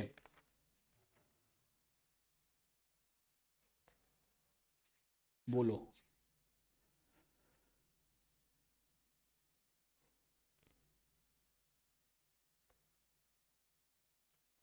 बताओ जल्दी से। कह रहा है which of the following is not a characteristic of computer, speed, intelligent question, accuracy या फिर वर्सेटिलिटी।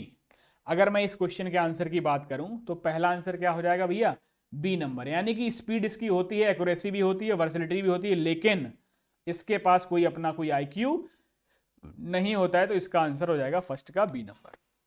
दूसरे क्वेश्चन की बात करूं, कह रहा which of the following characteristic refers to the use of technology to complete a task with as little human interaction as possible. तो क्या हो जाएगा? अब देखो जहां पर ह्यूमन का कम से कम ह्यूमन इंटरेक्शन होता है तो उस कैरेक्टरिस्टिक को हमने क्या बताया था? ऑटोमेशन बताया था। उस कैरेक्टर्स को हमने क्या नाम दिया था? ऑटोमेशन। इसका आंसर क्या हो जाएगा? ऑटोमेशन। जहां पर ह्यूमन का इंटरवेंशन सबसे कम से कम होगा तो ऑटोमेशन। क्लियर? आगे देखिए क्वेश्चन नंबर 3 पे आएंगे।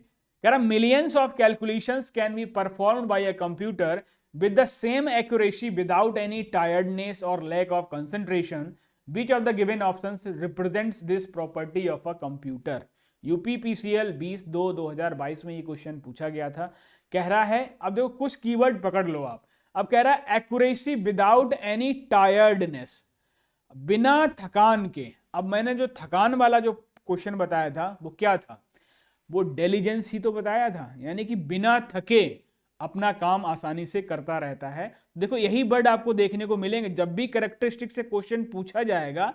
तो अब देखो हो सकता है क्वेश्चन कैसे पूछ ले, मैचिंग में दे दे रिलायबिलिटी, डिलीजेंस, एक्यूरेसी, वर्सिलिटी, और इधर इनके फीचर दे दे, उनकी कैरेक्टरिस्टिक्स को एक्सप्लेन कर दे और मैच करवा ले। तो किसी भी तरीके से क्वेश्चन पूछा जाए आपको बताना पड़ेगा। क्लियर? तो तीसरे का क्या हो जाएगा? बी नंबर हो जाएगा, यानी कि डिलीजेंस। क्लियर? 4 नंबर की बात करेंगे। कह रहा है इनमें से कौन सा क्वेश्चन स्टेटमेंट जो है वो गलत है या फिर सही है। पहला स्टेटमेंट पढ़ेंगे। The capability of a computer to perform different kinds of work with the same accuracy and efficiency is termed as diligence. क्या अभी मैंने आपको बताया कि इस कैरेक्टरिस्टिक्स को आप क्या डिलीजेंस बोलोगे? कि उसकी वर्क करने की क्षमता, उसकी एक्यूरेसी, उसकी इफिशियंसी डिलीजेंस कहलाता है? नहीं कहलाता। डिलीजेंस का तो मतलब ये था कि वो बिना रुके बिना थके अपना काम जो है वो करता रहता है, तो वो डिलीजेंस था। तो ये उसकी कैरेक्टरिस्टिक्स है ही नहीं। फिर कह रहा है कि तो ये स्टेटमेंट गलत हो गया आपका पहला। The versatility property ensures that a computer does not feel any fatigue और लैक ऑफ कंसंट्रेशन। अब देखो फील एनी फटीग का मतलब क्या था? कंप्यूटर को कोई थकान। तो ये कैरेक्टरिस्टिक्स तो डिलीजेंस की होती है, ना कि वर्सेलिटी की। वर्सेलिटी का मतलब होता है बहुउपयोगी, अलग अलग क्षेत्र में इसका यूज किया जा रहा है। तो ये भी क्वेश्चन क्या हो गया? ये भी स्टेटमेंट जो है वो गलत हो गया। तो दोनों ही स्टेटमेंट गलत हैं, तो 4 का क्या नंबर हो जाएगा? B number. तो कुछ ऐसे बस कीवर्ड आप पकड़िए और क्वेश्चन को सॉल्व करिए। Question number 5, which of the following is the characteristics of the main memory? ये क्वेश्चन गलत आ गया इसमें, है ना। ये क्वेश्चन अभी नहीं होना चाहिए था, तो इसको हम लोग स्किप करेंगे, है ना। ये पूछ रहा है characteristics of the main memory. तो मेन मेमोरी अभी हमने कुछ आपको पढ़ाया नहीं है, हालांकि फिर भी देख लेते हैं। It is working memory of a computer, faster than secondary memory, है ना। A computer can not run without memory. तीनों ही स्टेटमेंट जो है वो सही है, तो ऑप्शन हो जाएगा डी। लेकिन अभी इसको आपको नहीं करना है, इसको स्किप कर देना। ये गलत क्वेश्चन यहां से उठ के आ गया, ठीक है। चलो भाई,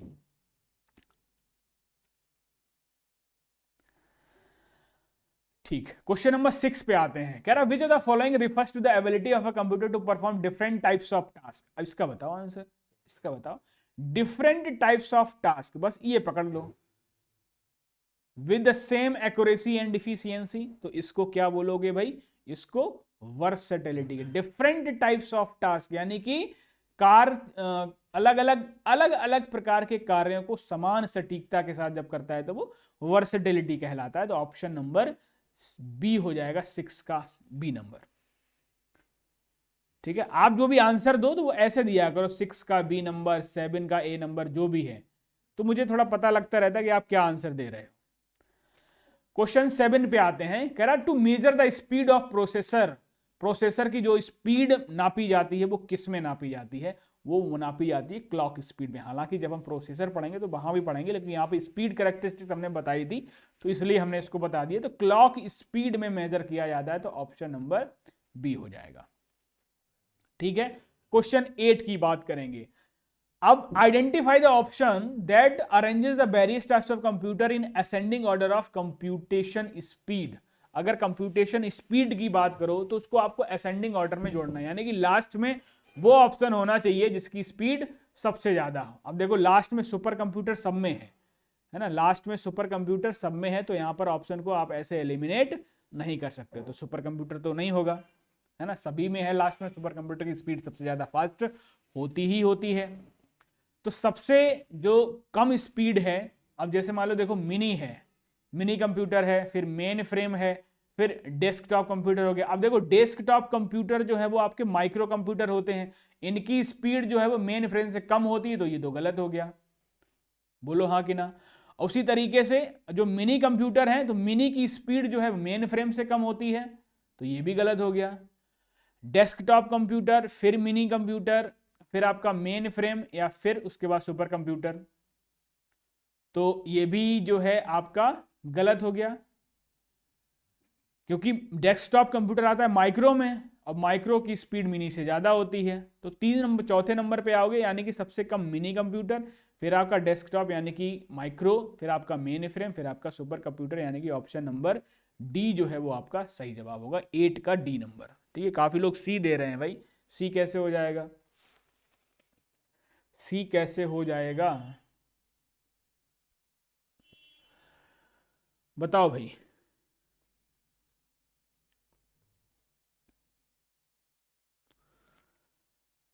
चलो भाई आगे देखो, अगला क्वेश्चन देखो, अगला क्वेश्चन देखो क्या आंसर होगा। क्वेश्चन नंबर 9 पढ़ो। क्वेश्चन नंबर 9 क्या कह रहा है, which of the following categories of a computer are larger and not meant to be portable. कह रहा इनमें से किसका साइज, किस कैटेगरी को लार्ज है और वो पोर्टेबल नहीं है। पोर्टेबल का मतलब जिसको एक जगह से दूसरी जगह तक नहीं ले जाया जा सकता, तो उसको क्या कहोगे, उसको आप क्या नाम दोगे।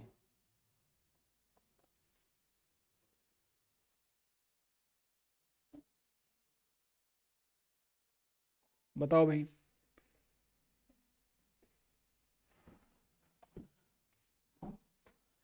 Which of the following categories of computers are larger and not mean to be portable?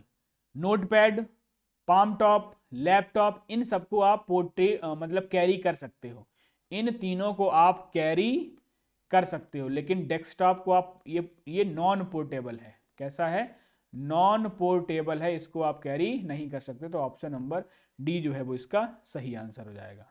ठीक है, क्वेश्चन नंबर 10 पे आते हैं। As per classification which can not be called computer. अगर हम क्लासिफिकेशन के आधार पे बात करें तो इसमें कौन सा किसको कंप्यूटर नहीं कह सकते। वर्क स्टेशन कह सकते हैं, मेन फ्रेम भी कह सकते हैं, मेन फ्रेम भी आपका कंप्यूटर का पार्ट है, मिनी कंप्यूटर भी कंप्यूटर का पार्ट है, लेकिन उबंटू जो है, उबंटू आपका क्या है, एक ऑपरेटिंग सिस्टम है ना। उबंटू क्या है, आपकी एक ऑपरेटिंग सिस्टम है, इसलिए इसका आंसर क्या हो जाएगा, ऑप्शन नंबर डी हो जाएगा, है ना। इसका आंसर क्या होगा, ऑप्शन नंबर डी। क्लियर हुई बात। आगे बढ़ेंगे क्वेश्चन नंबर 11 पे। विच type of computer can be found in digital watch. Sir 8th number explain कर दीजिए, रुको जरा अभी हम करते हैं, है ना, करते हैं, पहले क्वेश्चन देखो, करते हैं। क्वेश्चन नंबर 11 पे आएंगे। विच type of computer can be found in digital watch. Digital watch में जो कंप्यूटर होता है वो कौन सा होता है। मेन फ्रेम भैया नहीं होगा, सुपर भी नहीं होगा, नोटबुक नहीं होगा, कौन सा जो उसके अंदर ही एम्बेडेड कंप्यूटर होता है ना, तो उसको बोलोगे आप option number D. Question number 12 पे आएंगे। अ calculator works on which type of computer working methodology. जो कैलकुलेटर है वो किस आधार पे काम करता है, बताओ भाई। UP triple SC forest guard 2015 में ये क्वेश्चन पूछा गया था। क्वेश्चन नंबर 12 का आंसर देंगे सभी, क्या होगा।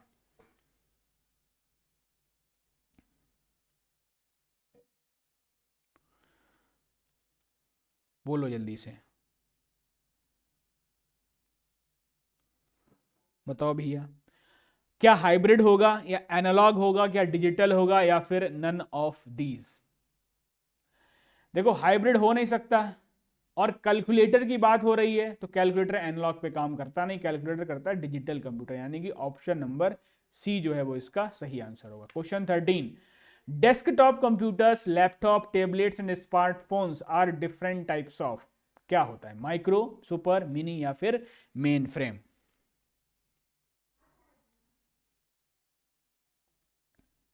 बताओ इसका आंसर क्या होगा। अब देखो जितने भी डेस्कटॉप हैं आपके, या फिर लैपटॉप हैं, या फिर टैबलेट्स हैं, वो सब के सब किस में आते हैं? वो आपके माइक्रो कंप्यूटर का पार्ट है ना। किसका पार्ट है? माइक्रो कंप्यूटर का पार्ट है। तो आंसर क्या हो जाएगा? 13 का ए नंबर। सुपर हो नहीं सकता, मेन मिनी भी नहीं होगा, मेन फ्रेम भी नहीं होगा। क्वेश्चन नंबर 14 बताओ जल्दी से। Question number 14, for which purpose India's fastest and the first multi petaflop super computer Pratyush used. Pratyush जो था वो किसके लिए यूज किया गया था, वो चीज आपको बतानी है। बताइए भैया। प्रत्यूष मैंने आपको किस लिए बताया था? प्रत्यूष किसके लिए था? वेदर फोरकास्टिंग के लिए यूज किया जाता है। Option number A. Weather forecasting के लिए किसका यूज किया जाता है? सर आपने सबसे तेज परम सिद्धि, भैया कहां परम सिद्धि मैंने बताया भाई? ऐरावत है सबसे तेज।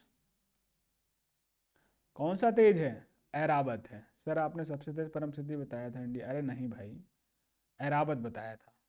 ठीक है, आपने लेट सुना होगा। ठीक है, प्रत्यूष जो है वो वेदर फोरकास्टिंग में यूज होता है। 14 का A number. 15 number, which type of computer is use by the speed measuring device installed in a car. जो कार में इंस्टॉल्ड होता है, जो आपका स्पीडोमीटर होता है ना, जो आपका स्पीडोमीटर होता है, तो वो किस पे काम करता है? तो वो आपका एनालॉग कंप्यूटर होता है। ठीक है,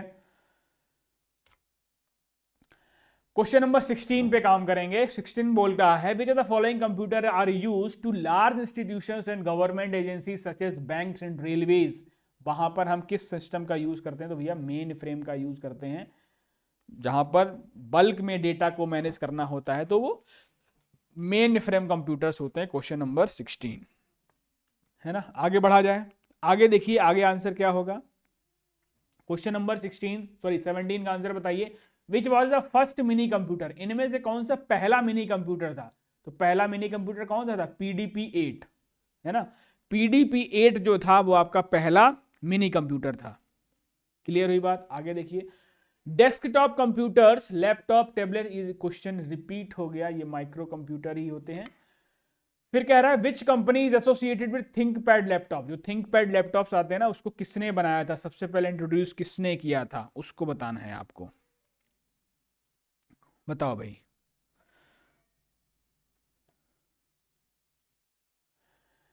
which company is associated with ThinkPad laptop. तो आपकी हो जाएगी IBM, international business machines. Option number D हो जाएगा। इन्फोसिस ने नहीं बनाया है, आईबीएम ने बनाया था।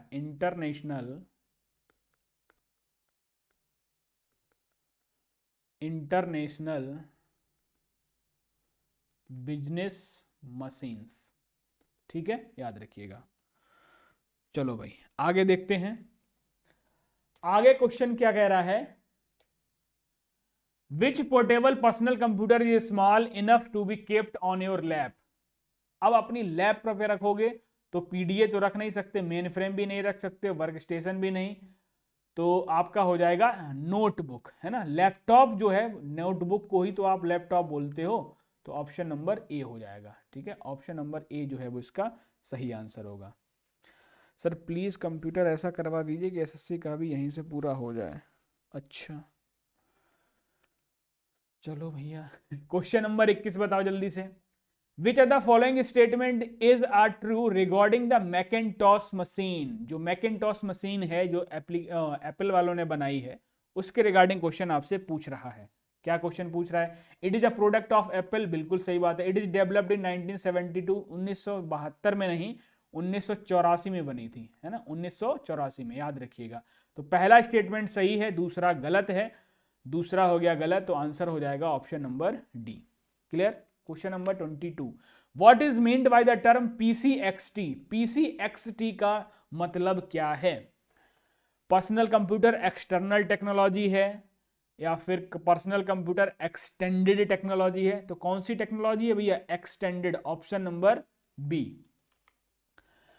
Question number 23, Mac is the type of personal computer. जो मैक होता है ना, मैक मैक चिल्लाते रहते हो, तो वो एप्पल वालों का है। The computer that provides resources to other computers on a network is known as which among the following. The computer that provide resources to other computers on a network. Network पर किसी को computer वाली facilities आप provide करा रहे हो तो उसी को तो सर्वर बोलते हो, ऑप्शन नंबर बी। ठीक है, उसी को ही सर्वर बोला जाता है। Who among the following is known as the father of Indian super computer, Bharat के जो सुपर कंप्यूटर का जो जनक कहा जाता है उनको विजय भटकर जी को। विच of the following is a super computer developed by India, परम युवा, है ना, बेनजियो ऑप्से पिक्सर, ये ऐसा कुछ नहीं, परम युवा जो है वो आपका भारत का सुपर कंप्यूटर है। Param is an example of which of the following, Param कैसा है, सुपर कंप्यूटर है भाई। Which of the following is India's fastest and first petaflops supercomputer installed in Indian Institute of tropological metrology IITM Pune. तो पूनम, आदित्य, प्रत्यूष या फिर सूर्य, कौन सा है, प्रत्यूष है, जो वेदर फोरकास्टिंग में यूज होता है, यानी कि इंस्टीट्यूट ऑफ ट्रॉपिकल मेट्रोलॉजी जो है, यानी कि जो मौसम विज्ञान है, तो मौसम विज्ञान वेदर फोरकास्टिंग हो गया, तो प्रत्यूष जो है उसके लिए यूज किया जाता है। आगे देखो, परम सिद्धि रिफर्स टू, परम सिद्धि जो है वो किसके लिए होता है भाई, आर्टिफिशियल इंटेलिजेंस सुपर कंप्यूटर है, तो ऑप्शन नंबर क्या हो जाएगा, बी, ऑप्शन नंबर बी। 31 पे आएंगे, Watson computer is product of which of the following company, जो वॉटसन कंप्यूटर है वो किसका एग्जांपल है, किस कंपनी ने बनाया है, तो IBM ने बना के तैयार किया है, international business machines. Example of super computer is, इनमें से कौन सा सुपर एग्जांपल है, क्रे 2 भी है, क्रे XMP24 भी है, तिहाने जो कि चाइना का है, यानी कि ऑप्शन नंबर डी, सारे ही जो है वो ऑप्शन है किसके, सुपर कंप्यूटर। तो ऐसे भी क्वेश्चन पूछे जाते हैं। फिर आते हैं क्वेश्चन नंबर 33 पे, यानी कि आज का अंतिम question, global weather forecasting is done using, जो ग्लोबली जो वेदर फोरकास्टिंग है वो किसके द्वारा की जा सकती है, वो सुपर कंप्यूटर ही कर सकता है, तो ऑप्शन नंबर डी हो गया। तो ये थे आज के 33 क्वेश्चंस जो हम लोगों ने टॉपिक पढ़ा, उसकी बात कर रहे हैं। अब आपके आ जाते हैं क्वेश्चन नंबर 8 पे। ठीक है, अभी आपके डाउट्स लेंगे, परेशान नहीं होना। क्वेश्चन नंबर 8 पे आते हैं। क्वेश्चन नंबर 8 क्या कह रहा था, अरे अरे अरे अरे अरे अरे अरे, ज्यादा ही हमने प्रोसेस कर दिया। ठीक, क्वेश्चन नंबर 8 कह रहा था कि असेंडिंग ऑर्डर में स्पीड को बताना है, असेंडिंग ऑर्डर में स्पीड को बताना है भाई। तो देखो, माइक्रो प्रोसेसर की स्पीड जो है वो सबसे कम होती है ना। अच्छा ठीक है, डी नहीं होगा भाई मेरे भाई, डी नहीं होगा, है ना, डी नहीं होगा, किसकी, ये हो जाएगा सी नंबर, है ना। डेस्कटॉप कंप्यूटर यानी कि माइक्रो की सबसे कम, फिर उसके बाद मिनी हो जाएगा, है ना, फिर मेन फ्रेम आ जाएगा, और फिर आ जाएगा आपका सुपर कंप्यूटर। तो इसको चेंज कर लेना भाई, इसको चेंज कर लेना, 8 का सी नंबर हो जाएगा, गलत हो जाएगा, माई एलोपॉजी, है ना। डेस्कटॉप, मिनी, मेन, सुपर, ठीक है, डेस्कटॉप, मिनी, और फिर मेन फ्रेम, और फिर सुपर कंप्यूटर आ जाएगा। ठीक है, माइक्रो कंप्यूटर, फिर मिनी, फिर मेन फ्रेम, और फिर सुपर कंप्यूटर्स। ठीक है ना, इसको सही कर लेना, सही कर लो भाई, हो गई गलती हो गई, मैं क्षमा चाहता हूँ भाई। ठीक है सर, मिनी कंप्यूटर सर्वर के जैसे यूज कर सकते हैं और माइक्रो से ज़्यादा स्पीड है। सर कितनी क्लासेस होंगी, अरे भैया क्लासेस की बड़ी चिंता करते हो यार, पढ़ो जो पढ़ाया जा रहा है, ये क्लासेस कितनी होंगी, क्या कितना क्या होगा, इस पे ज़्यादा तुम्हारा दम जाता है। एलोपोजी का मतलब माई ओपोलॉजी, जो एपोलॉजी होता है उसको मैं बोलता हूँ एलोपोजी, उसको मैं क्या बोलता हूँ, उसको मैं एलोपोजी बोलता हूँ अपनी भाषा में। ठीक है ना भाई, तो आप भी बोला करो माई एलोपाजी या किसकी एलोपोजी। ठीक है ना। अच्छा, एक आप पूछ रहे हो कि कितने, sir 1 peta is equal to how many teraflops. देखो टेराफ्लॉप्स आप किस तरीके से जानिए, जो आपका किलो फ्लॉप्स होता है, यानी कि जो आपका किलो फ्लॉप्स होगा, यानी कि किलो फ्लोटिंग पॉइंट्स ऑपरेशन पर सेकंड जो है वो आपका 10⁻³ के बराबर होता है। ठीक है, तो किलो से जानिए। अगर आपसे पूछ ले मेगा, है ना, अगर आपसे मेगा कहे तो आप जानिए 10⁻⁶। ठीक है ना, और अगर आपसे पूछ ले गीगा तो 10⁻⁹, और अगर आपसे कहे टेरा फ्लॉप्स की अगर बात कर ले, है ना, तो ये कितना हो जाएगा 10⁻12। अगर पेटा पूछ ले, है ना, अगर पेटा पूछ ले तो 10⁻15। ठीक है ना, ये बस इन्हीं कीवर्ड को याद रख लो, बाकी फिर जिसमें चाहो उसमें आप कन्वर्ट कर लो। अगर एक्सा पूछ ले, है ना, एक्सा फ्लॉप्स, तो 10 की पावर 18, और अगर आपसे पूछ ले जेटा, है ना, तो 10 की पावर 21, और अगर से पूछ ले आपसे इयोटा, ठीक है, इतना अभी तक हुआ नहीं है, तो 10 की पावर 24। तो ये आप याद रख लो, ठीक है। तो इस चीज को आप याद रख लो, kilo 10 to the power 3, mega 10 to the power 6, और गीगा बोले तो 10 टू द पावर 9, है ना। 3, 6, 9, 12, 15, 18, 21, 24, 3 का टेबल पढ़ते चले जाओ, किलो, मेगा, गीगा, टेरा, पेटा, एक्सा, जेटा, योटा। ओके भैया, सब एक्स्ट्रा पॉइंट ऐड करते हुए मिलेंगे, परेशान नहीं हो। सर सुपर कंप्यूटर अलग, बिल्कुल अलग अलग पर्पजेस के लिए। अब ऐसा थोड़ा नहीं है कि हर एक, अब जैसे अपने आप से ही जान लो, कोई सब्जेक्ट, कोई टीचर कोई भी सब्जेक्ट अच्छा पढ़ाता है, कोई दूसरा सब्जेक्ट अच्छा पढ़ाता है, तो ऐसी तरह की जो पर्टिकुलर चीजें हैं वो उसी के लिए होंगी। सर परसों को पढ़ के आज क्लास की पहली, क्या कहना चाह रहे हो? बिल्कुल सारी चीजें ऐड हो जाएंगी। सर कंप्यूटर ऑपरेटर का एग्जाम भी हो जाएगा प्लीज। देखो कंप्यूटर ऑपरेटर का उसमें कुछ प्रोग्रामिंग वगैरह भी पूछी जाती है, तो उसका सिलेबस भाई अलग है ना। सर आशीर्वाद दे दीजिए, अब की बार लेखपाल बन जाए। आशीर्वाद क्या, मैं पूरी ताकत झोंक दूंगा अपने कंप्यूटर विषय को लेके, है ना। आशीर्वाद तो है ही, सभी लोग सफल हों। चलो भाई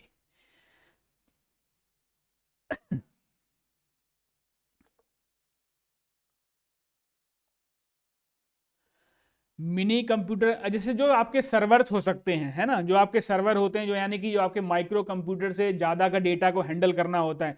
अब देखो डेटा के अकॉर्डिंग है, कैलकुलेट प्रोसेसिंग स्पीड के अकॉर्डिंग है, तो उसी तरीके से कंप्यूटर को डिवाइड किया गया है। मिनी का यूज़ कहाँ कर सकते हो? तो मिनी का यूज जैसे आपका जो सर्वर्स हो सकते हैं ना, तो वहाँ यूज़ कर सकते हो, वहाँ पे आप इसको यूज़ कर सकते हो। सर बता दीजिए क्या पूछ रही हो आप? ऋतिका क्या पूछ रही हो? आपका कमेंट देख लूँ मैं ऊपर, दोबारा कमेंट कर दो, पता नहीं वो ऊपर चला गया, है ना।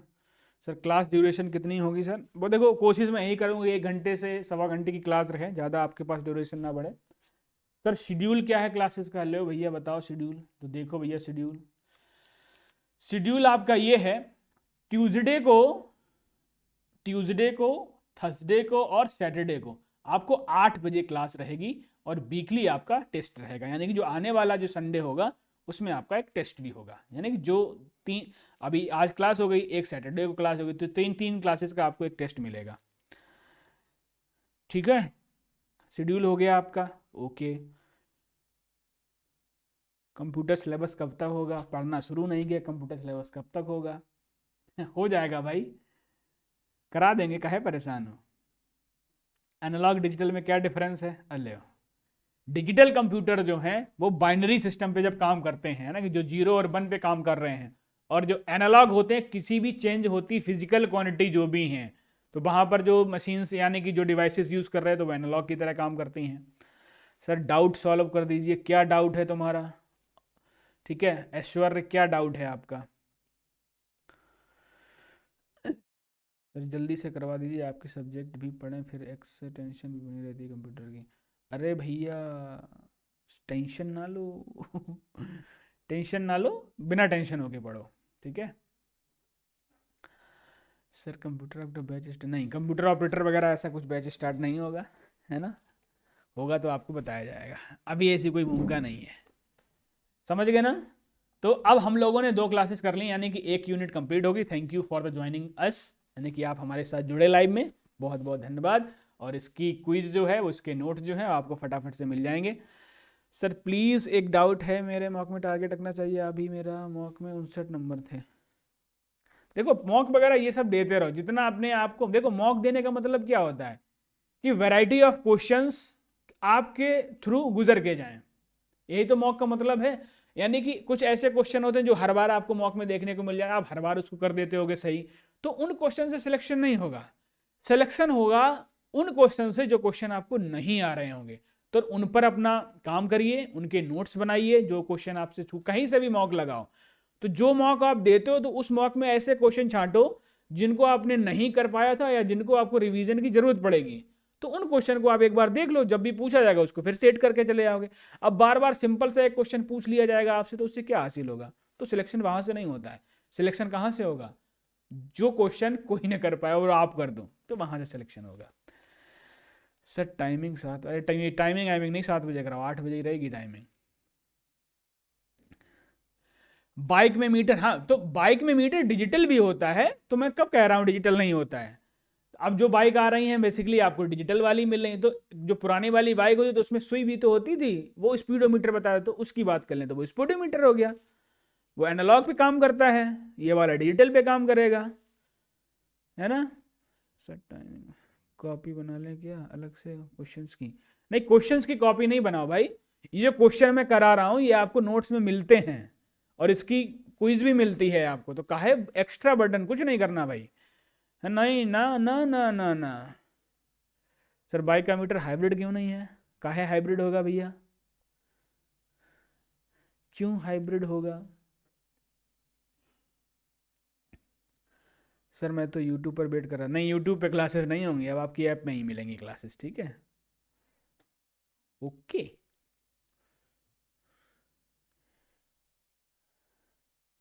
ठीक है, चलो भाई।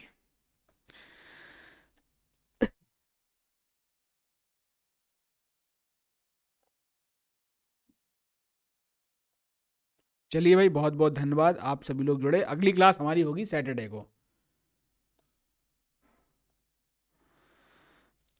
ठीक है ना।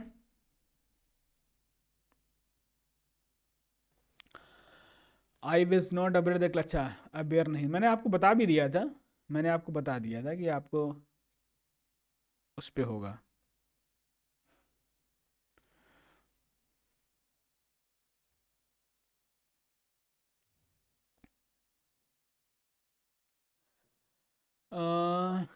कह रहे हो आप डिजिटल, देखो बेसिकली तो आपको डिजिटल मीटर ही मिलता है। अब वो देख मीटर से डिपेंड करता है आप किस बाइक में कैसा, मैं ऐसे नहीं बता सकता हूँ ना।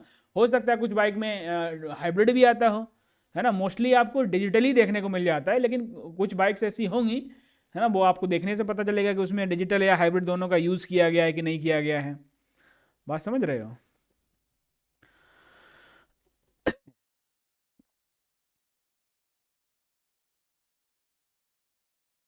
अब जैसे मान लो हाइब्रिड मीटर की बात हो गई, अब जैसे हाइब्रिड में क्या हो गया, कुछ वो पॉइंट है वो सुई से बता रहा है, और कुछ जो है वो ऐसे हाइब्रिड की अगर मैं बात करूं, तो अगर बाइक में जो फ्यूल वाला है वो सुई से बता रहा है कि वो इम्पटी है या नहीं है, बाकी स्पीड आपकी डिजिटल से बना दी है, मीटर आपका एक ही है तो दोनों उसमें यूज हो रहे हैं, तो वो हाइब्रिड हो गया आपका, है ना। तो वो मीटर से देखने से पता चलेगा कि किस तरीके से।